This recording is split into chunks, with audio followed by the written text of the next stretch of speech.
Master web development with SkillBakery. Hey everyone, ready to level up your web dev skills?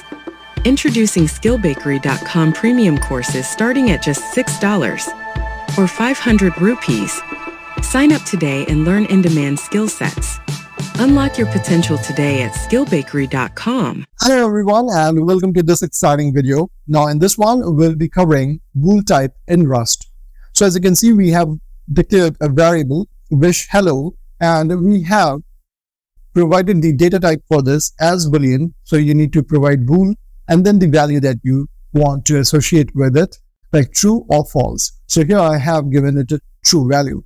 Now type in parents also works over here, so I can just go ahead and get rid of this and still this variable will be treated as a Boolean type. Now there are other alternatives as well. So if you have an expression where you, let's say, where you compare these two together, and this is going to return as true. So the result will be true in this case.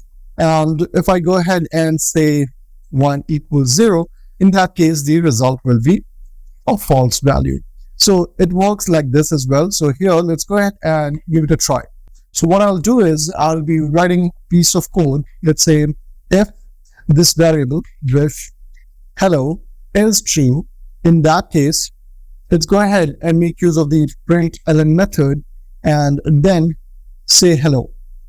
Otherwise, we'll be making use of the else block, and here we will write println and then we'll say, let's say goodbye.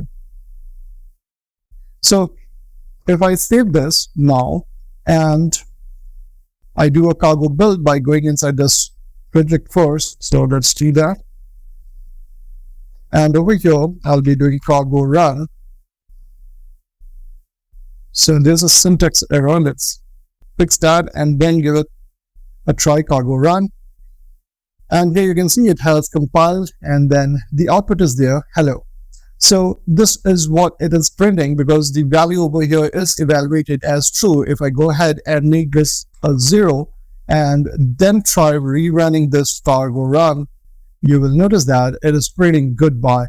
So either you provide an expression which turns into a true or false value, or you can provide true or false directly, and that will be taken as a Boolean variable. So here I have now provided wish hello as true, and now you can see that it is executing this line println over here as hello because the statement wish hello is a true Boolean type. And if I go ahead and change it to false, then again you will get the goodbye as output. And let's go ahead and quickly do that as well. There you go. So we have covered Boolean type in Rust.